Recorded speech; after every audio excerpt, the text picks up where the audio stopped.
Hello and welcome to Back to the Basics, a multiboxing series. So we're gonna start. This is the first episode. We're gonna start right here in the Google document. I'm gonna go over everything again because I've changed the document some. I've changed the group composition that I'm gonna go with. The characters are made already in game. They are level 2, which you get, right in the tutorial. And they're already, they have their names. Everything's good to go. So this episode, I'm going to go over the Word document, kind of where we're going with the series and my plans for it. And then the next episode is going to be setting up ISBoxer from a completely blank slate. I cleared all my settings. I got it nothing. We're going to set up each character and go through all that in the next episode. And then in the third episode, we are going to be in game and we'll go from there, setting everything up from that side. So you can go from episode to episode. I'm going to break them up into multiple episodes. So we're just going to go with that. All right. So I'm going to call this Back to Basics Multiboxing because we're starting with nothing.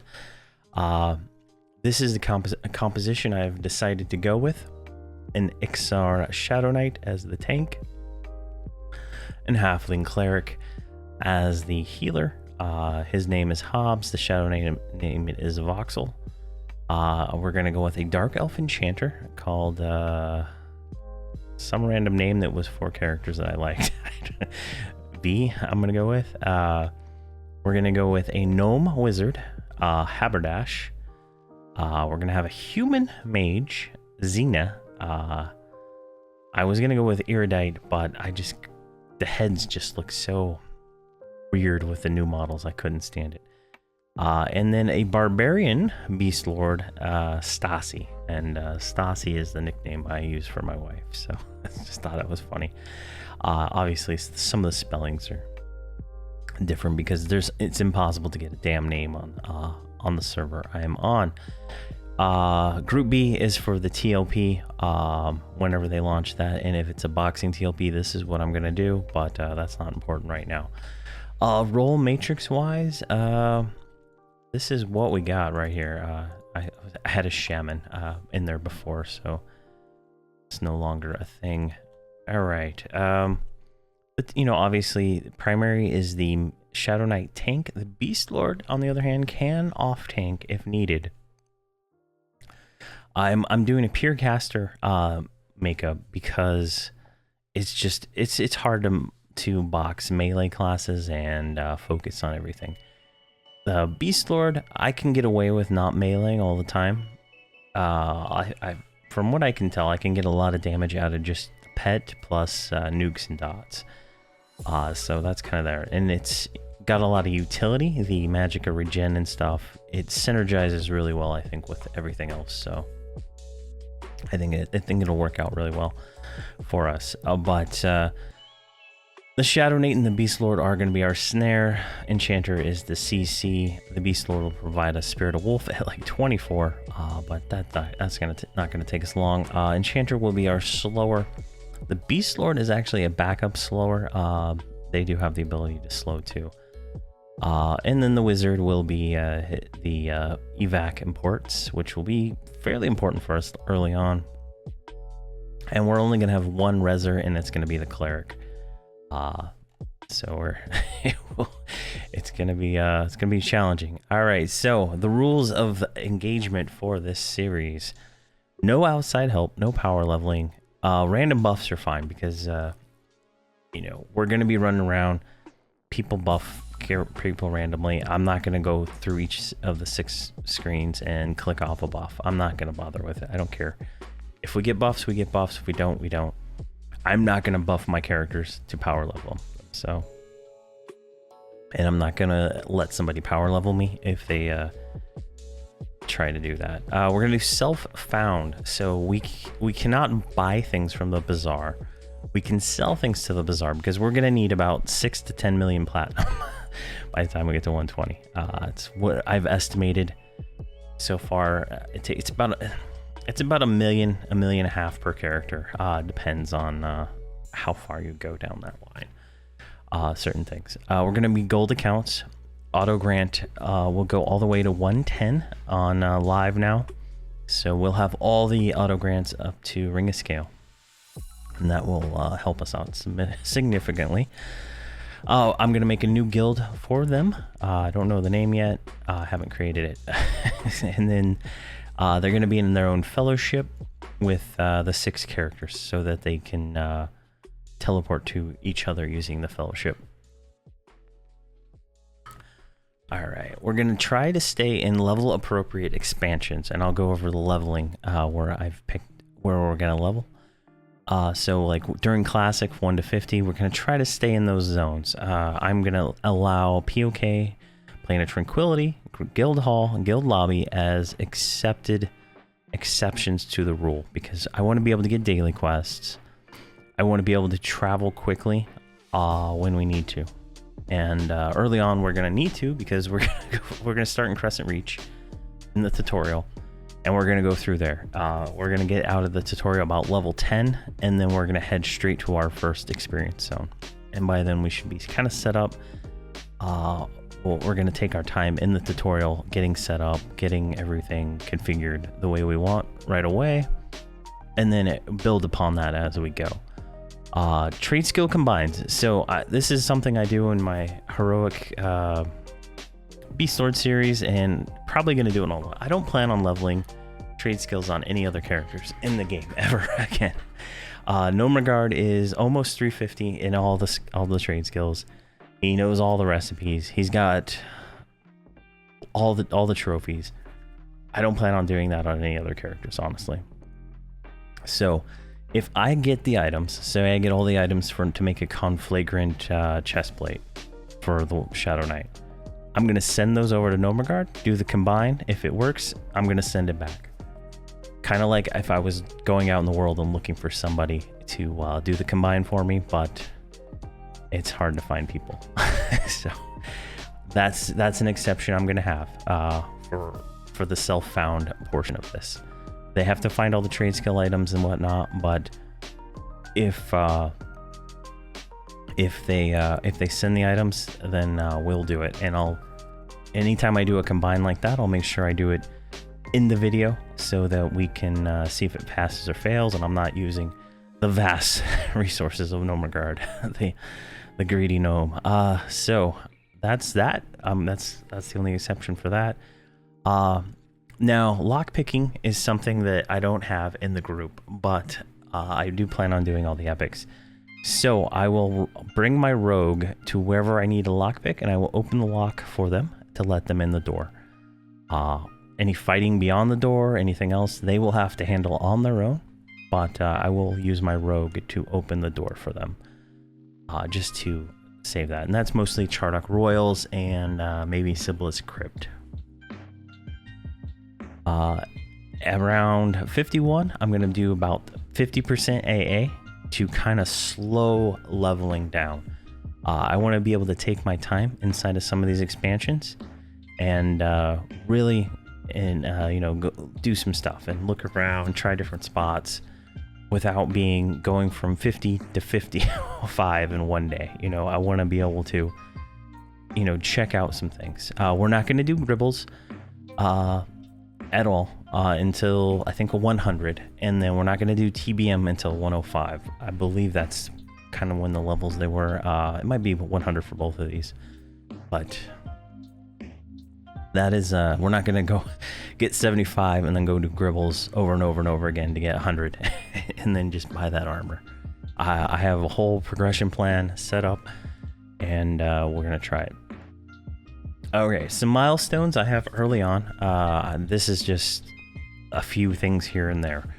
At 52, we're going to go to Najafin's lair, try to see if we can kill him if he's up. I tried to do this on my monk that I'm doing solo self-found, and he was not up. So I'm not going to wait around at 52 for Lady Vox or Nagafin.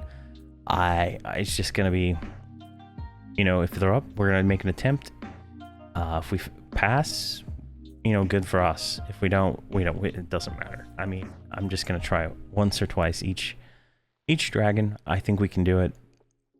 Shouldn't be too hard. It's 65 to 70. We're gonna then do the AOC versions of the raids for all Kunark dragons, Nagafin, Nagafin. I don't even know how you say that. Someone saying I say it wrong, but I'm gonna go with Nagafin and Lady Vox. I believe inside the AOC instances they're a little bit higher level. I don't know. I haven't done those yet, so we'll see. 65 to 70, we're also going to complete all of the epic 1.0s. Yes, we have a mage. We're going to do it. We're going to do it. Even though it's worthless, we're going to do it. If anything else, we'll have the ornamentation for making it look, our weapon look like it. Or stat stick, because we might not have a good stat weapon. It's 75 to 80. We're going to try to do Velos raids and maybe Luckland raids. We should be able to do them. If we can't do them at that range, we're going to wait until we get a little higher level and do them, maybe around 80 to 85. Around 85, we're going to get our epic 2.0s. Between 80 and 90, 85 and 90, I guess. I'm not 100% sure if we can do it at 85, but we can definitely do it at 90. So we're going to be playing that by ear, but we are going to complete all the epic 2.0s around 85 to 90. About 85, we're going to also try to do some Dragons of North progression and see how far we can get into that. Check that out. And then around 100 plus is when we start getting the Heroes Vitality achievement stuff and all that. That's when we're going to start doing progression for each expansion. We might be doing it earlier, depending on how armor goes.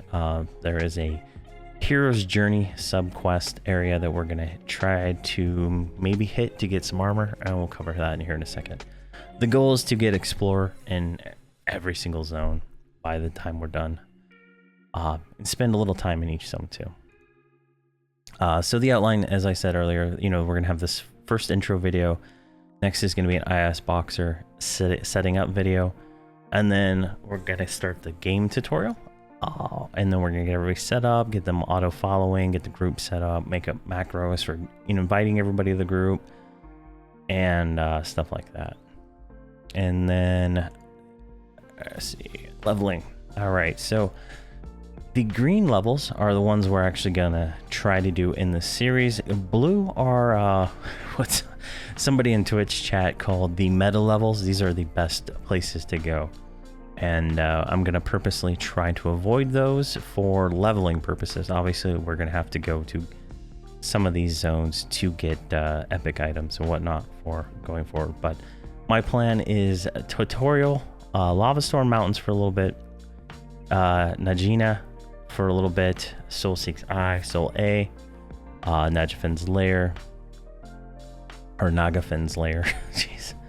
Then Skyfire Mountains, right? It's just the worst zone in the game, I think, personally. But we are going to go there. We're going to need to get 4 shiny pearls for the Cleric Epic. And we're going to go do that for that however long it takes. About 45 is when we can start killing things pretty easily there. So we'll be there until we get the 4 pearls. And then we'll move on to Chardok. And we'll do that, and then about depending on how far we get, right, we'll hit up Chardok B. I've never been there, so that'll be fun to try out and see what that place is like.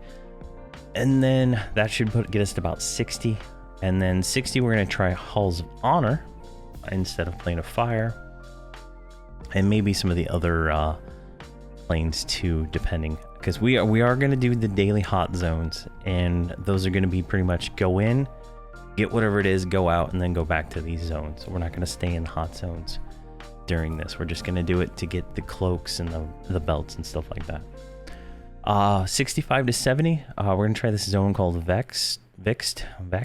I have no idea how you say it.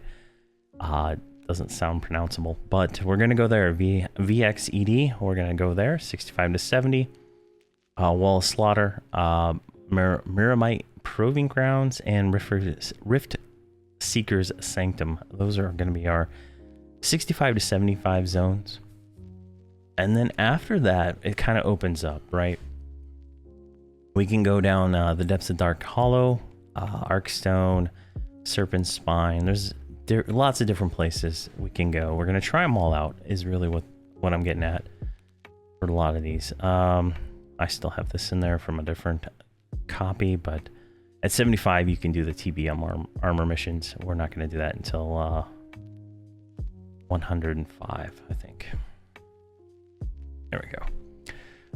Let's see here. So these are all the zones that I plan on hitting and going through, and then as we go up, we're gonna have to go, do some backwards farming and forwards farming, if you understand what I mean. Like when we get to Eastern Waste, we might have to go back to over there to farm to be able to get strong enough to do that. So there's a lot of that stuff going on. And then I have some notes for different zones with epic items that we're gonna pick up along the way. I plan on hitting up Fear Rod at some point to get the Shadow Knight epic stuff. Charduk for the cleric and enchanter stuff. Skyfire for that. Soulseek Guy for the cleric and mage stuff. And then Najina for the mage epic stuff. So, this points at, things we're going to farm in those zones. These are some quests I found. So I'm going to make this document public when I publish the video. And it'll be available for anybody to come in here and get what they want. I know when I showed it on stream, people were taking screenshots of the leveling and stuff and whatnot. And then throughout this whole thing, we're going to be farming platinum. Lots of platinum. And there's a lot of places that we can go farm platinum. I actually forgot the right one. There we go. And we're going to have to do a lot of this farming for platinum. We're going to need lots of money, and early on it's going to be hard to get money. I've gotten lucky with my monk playthrough where I've sold some Defiant armor and made like 100k really quick. It's going to be luck of the draw. I am going to have a trader dedicated specifically to this team for them to sell stuff when I'm offline, and hopefully that is enough to sustain them at a certain point, and we don't have to farm armor anymore. Now for the important part, gear. So this is a list of all the different gear sets that came to interest when I was looking through all the raidloot.com and Alakazam and Iki resource. I was going through everything, comparing everything, and this is what I ended up as a kind of a path for gearing up. And the best for 1 to 80 is Defiant for the most part. There's not much better than that. Around 75, we can start doing part of the hero's journey in Ocean Green Hills and stuff like that. And we're going to get Paragon armor, which is significantly better than, as you can see, everything up until House of Thule. But the tricky part about this is this is a lot of work. It's not just go in, kill a mob, maybe get an item. So, but the benefit of this is if we do the hero's journey achievements, there's like I think 4 or 5 of them that'll give us the full set plus a weapon. Everybody in the group gets it at one time. We do, the quests. Everybody gets it. We're set, and I'm honestly thinking that's probably going to be the best way to go. Someone, I think it was Neil on one of the comments, said that this one right here, these mobs were closer to 83, 84 to get this warp steel armor. So that might be a little bit difficult to get at Defiant level, in level 80 in Defiant gear.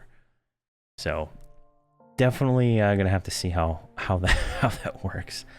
And this hero's journey portion comes from the Seeds of Destruction expansion. So we're gonna try what we can, but if we have to, we're gonna fall back and do the progression in the hero's journey for that.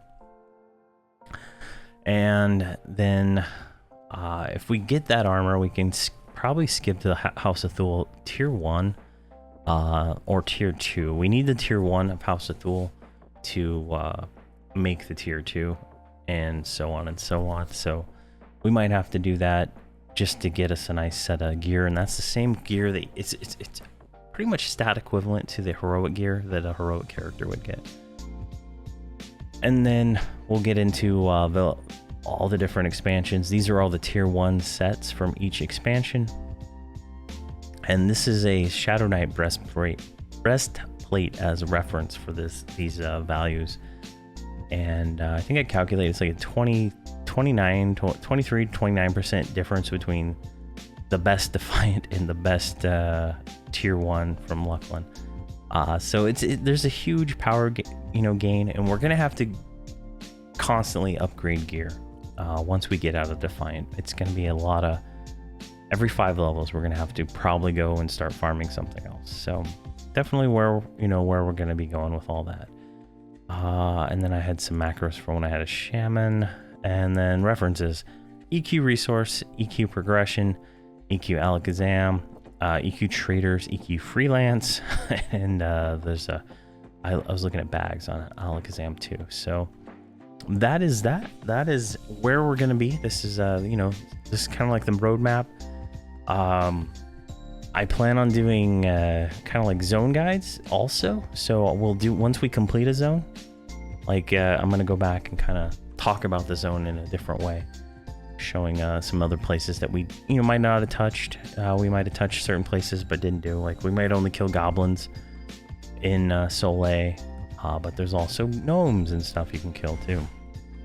So we'll see how that goes. And then yeah, so that's the introduction to the series. I'm gonna start filming the next portion, the ISBoxer setup next, and then we'll go from there. So thank you very much for watching, and have a fantastic day.